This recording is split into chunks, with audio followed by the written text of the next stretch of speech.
अगर पाकिस्तान आतंकवादियों को पनाह देना और भारत के खिलाफ अपनी नापाक गतिविधियों को जारी रखता है तो फिर उसे तय करना होगा कि वो भूगोल के नक्शे में रहना चाहता है या फिर इतिहास के। Pakistan, if it continues to harbor terrorists and operate against India, then they have to decide whether they want to be part of the geography or history or not.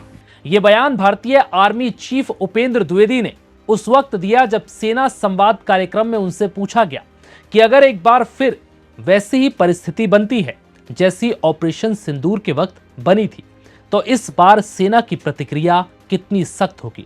जिसके जवाब में भारतीय सेना प्रमुख ने ऐसी बात बोल दी जो पड़ोसी देश पाकिस्तान को एक बार फिर डरा रही है। दरअसल जिस कार्यक्रम में भारतीय सेना प्रमुख ने यह बयान दिया वो यूनिफॉर्म अनवील्ड संस्था द्वारा आयोजित एक सिविल मिलिट्री संवाद था, जिसमें आर्मी चीफ ने पाकिस्तान को कड़े शब्दों में नसीहत दी और यह साफ कर दिया कि अगर पाकिस्तान को दुनिया के नक्शे में रहना है तो अपनी नीति बदलनी होगी। भारत किसी भी हाल में आतंकवाद को बर्दाश्त नहीं करेगा। If Pakistan gives a chance again for continuation of Sindoor, will we hit them hard or harder? Objectives. And if anything we don't know about Sindoor of the last series, anything which you want to divulge if you are in that mood, sir. Anything specific which nobody knows? I think that's in the domain of classified information. But I think if you have heard me earlier, what I have said that Pakistan, if it continues to harbor terrorists and operate against India, then they have to decide whether they want to be part of the geography or history or not. यह बयान पाकिस्तान के army chief Asim Munir की उस धमकी का जवाब भी माना जा रहा है जिसमें उन्होंने भारत को कड़ा और दर्दनाक जवाब देने की बात कही थी। पिछले साल भारत के साथ हुए संघर्ष को मुनीर ने दो विचारधाराओं की लड़ाई बताया था। रावलपिंडी में पाकिस्तानी सेना के मुख्यालय में मार्का-ए-हक की पहली सालगिरह के अवसर पर आयोजित एक समारोह को संबोधित करते हुए दावा किया गया कि संघर्ष के दौरान पाकिस्तान की रणनीति भारत की रणनीति से श्रेष्ठ थी। मुनीर ने ऐसी बात बोली।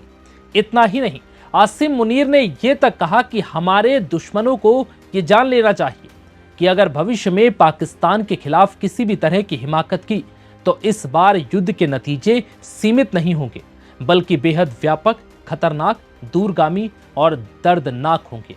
हम आतंकवाद के खिलाफ ये जंग बड़े ही सब्र और बहादुरी के साथ लड़ रहे हैं।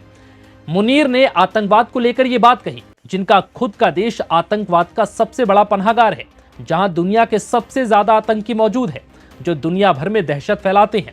उसी देश के सेना प्रमुख आसिम मुनीर ये बात बोल रहे हैं कि वो आतंकवाद के खिलाफ लड़ रहे हैं। जरा सोचिए ये किस तरीके का बयान है।